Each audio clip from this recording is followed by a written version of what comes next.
Hi all of you, welcome back to the short lectures.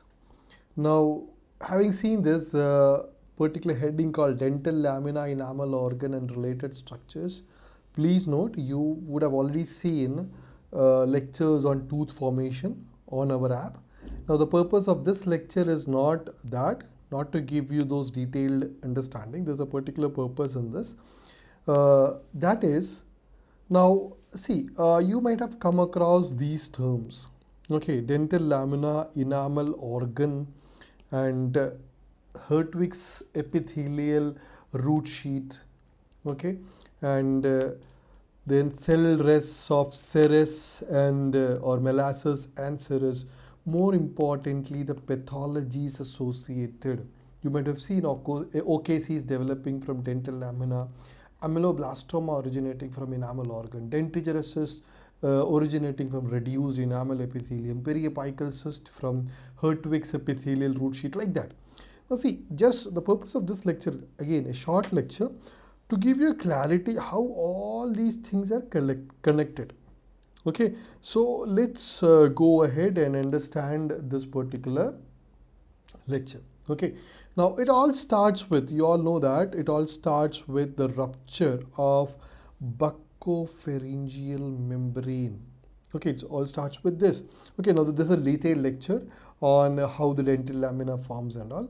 You can refer that, but quickly, this gets converted into a primary epithelial, very important, primary epithelial band. Then it gets converted to dental lamina. Again, if you want a detailed lecture, please watch the lecture on that. Okay, the tooth formation, the bud stage, advanced bell stage, like that. But my purpose is not that. So dental lamina is formed. I'll show you image later on to compare it with enamel organ. Okay, now what is the role of this particular dental lamina? It forms a tooth bud. Okay, then yeah, again, there is more understanding required for this, but again, you can refer the long lecture for that. Then you might have come across a question that pre-eruptive tooth movement begins.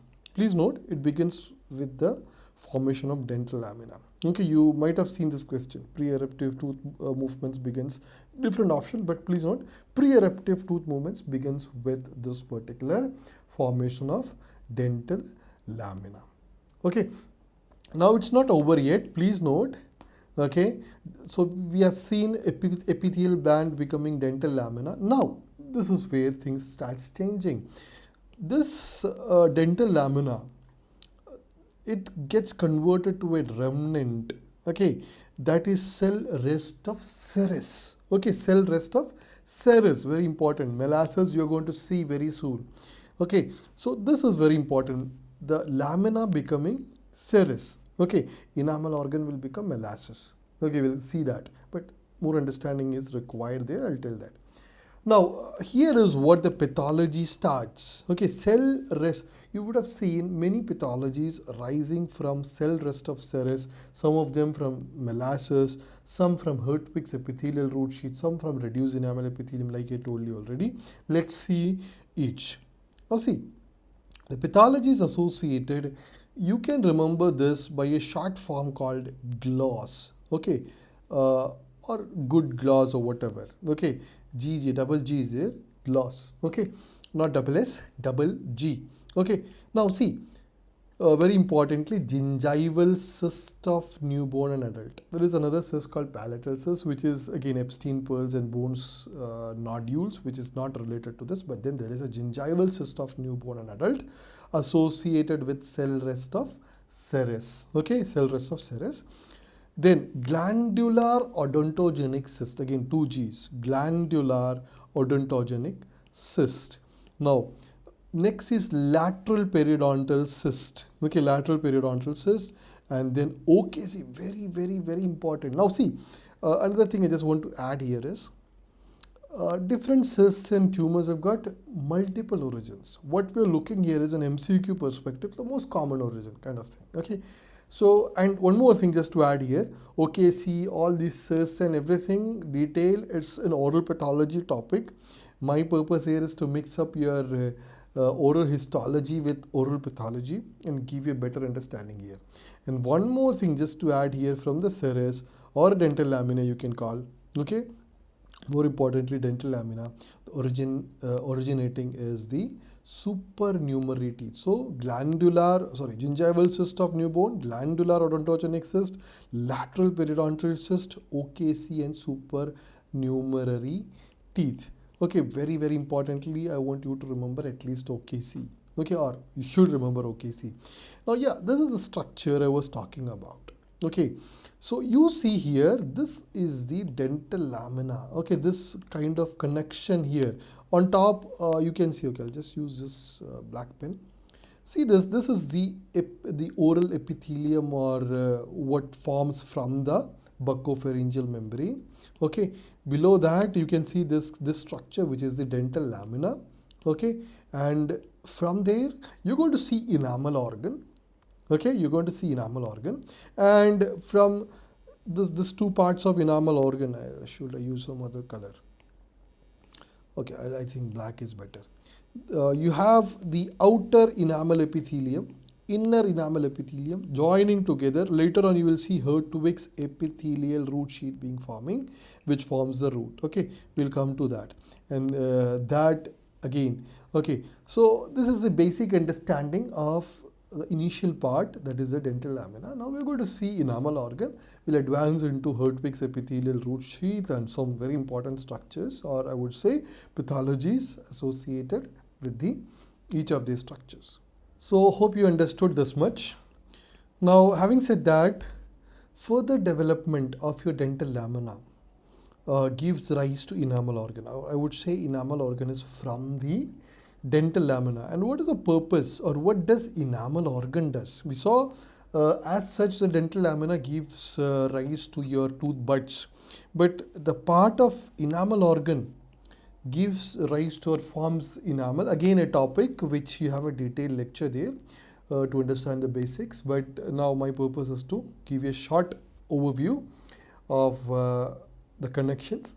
Now, another thing you might have realized, the names of the stages of tooth development.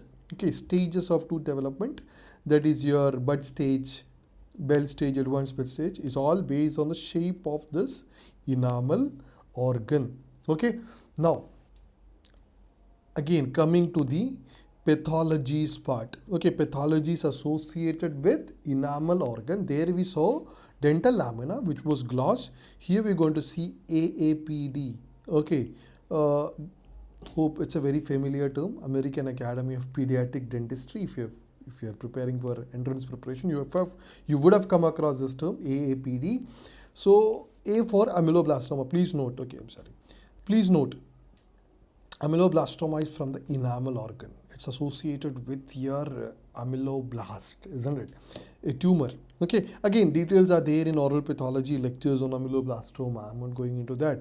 Amelogenesis imperfecta, another detailed lecture you have. Amelogenesis imperfecta. Okay, again, from ameloblast. And if it is from ameloblast, it has to be from the enamel organ.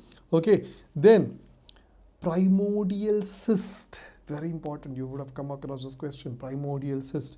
Dens in dentae, invagination of this enamel organ gives rise to dens in dentae. Okay, not our dentigerous cyst, but a small modification here. Dentigerous cyst, to be very specific, it is from the reduced enamel epithelium, which is coming from the enamel organ. Okay, that is condensation of enamel organ. We'll understand that. That is, enamel organ has got different layers of cells. To be simplified, you've got outer enamel epithelium. I showed you the stellate reticulum, again something which is a detailed lecture topic which you would have seen in oral histology, but then quickly understanding the connections. Stellate reticulum, stratum intermedium, inner enamel epithelium. What is important is the condensation of all these, especially the outer enamel epithelium and inner enamel epithelium, gives rise to, very importantly, the reduced enamel epithelium. And yes, from this reduced enamel epithelium, I told you, you get the dentigerous cyst. Okay, so OKC is from dental lamina. Okay, ameloblastoma is from enamel organ. and dentigerous cyst is from reduced enamel epithelium. Now, not over yet. We have to understand further. This outer enamel epithelium and inner enamel epithelium, to be very specific, gives rise to another important structure which is known as cervical loop. I showed you. Okay, that is this picture. I always try not to be too elaborative, but it happens. So here, this joining, you get a cervical loop, and this further develops into Hertwig's epithelial root sheath. Okay, so that is cervical loop, and this cervical loop gives rise to the Hertwig's epithelial root sheath, or HERS. Okay, now HERS forms the root. Okay, HERS forms the root. So all coming from dental lamina, enamel organ forms the enamel. Okay, and then you have got your cervical loop and hers forming the root. Okay, now there is more understanding required. Dental papilla, dental follicle, I'm not going into that because that's there in the main lecture. Okay, so it forms the root. Hertwig's epithelial root sheath gives rise to the root. Now it's not over yet. An extra point you would have come across if you've read your textbooks, that is this Hertwig's epithelial root sheath. Please note, Hertwig's epithelial root sheath secretes enamel proteins. That's a sentence in your textbook, which specifically, that is amylogenin. Okay, amylogenin, if you can see. Okay, I'll just shift this onto the other side. Okay, amylogenin. Okay, it gives rise to amylogenin. Okay, not over.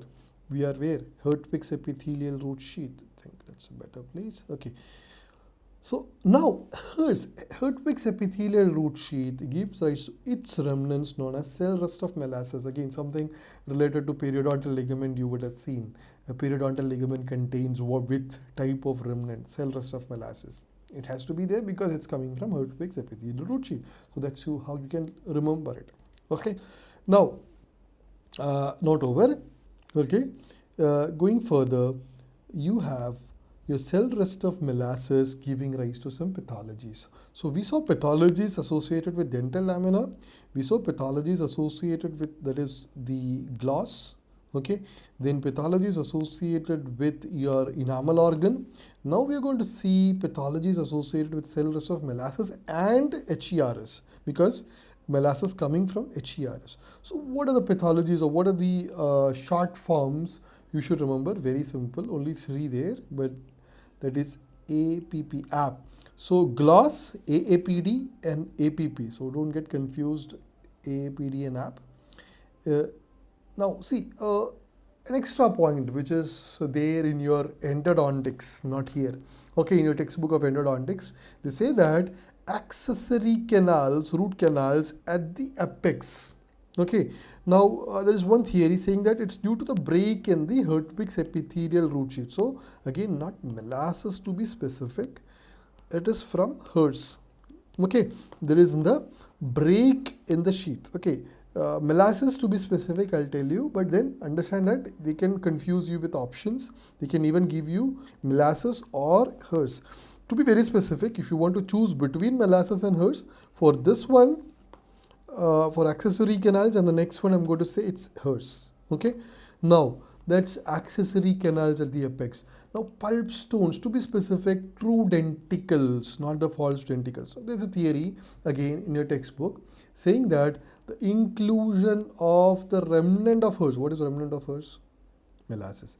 Inclusion of remnant of hers in the pulp give rise to true denticles. Again, textbook reference only. Like, I'm just connecting. My purpose of this lecture is to connect different areas given in different areas given in different areas of your textbooks and into one place. Okay, that's how learning has to be, isn't it? And now periapical cyst. Now this is very specific, coming from your molasses. Okay, molasses very specifically giving rise to your periapical cyst. So I hope it's clear. It's very simple if you understand in a continuity. You get the dental lamina from all these. Dental lamina giving rise to your gloss pathology, most importantly OKC, don't forget. Okay, and then you get your enamel organ which forms the enamel. and it gives a pathology AAPD, most important here, sorry, not amyloidosis, yeah, definitely amyloidosis imperfecta is important, ameloblastoma, dentigenesis to be specific, reduced enamel epithelium. And further development give rise to cervical loop and hers, and this hers gives rise to melasis. From melasis to be specific, you get the periapical cyst. So you have no confusion. Many students have confusion that periapical cyst is from where, OKC is from where, a dentigerous cyst is from where.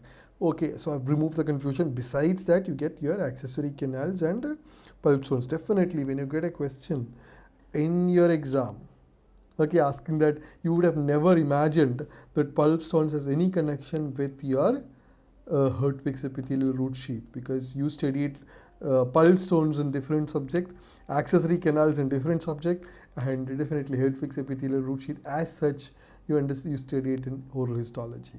Okay, so I hope it's clear. Thank you so much. Have a wonderful day and take care.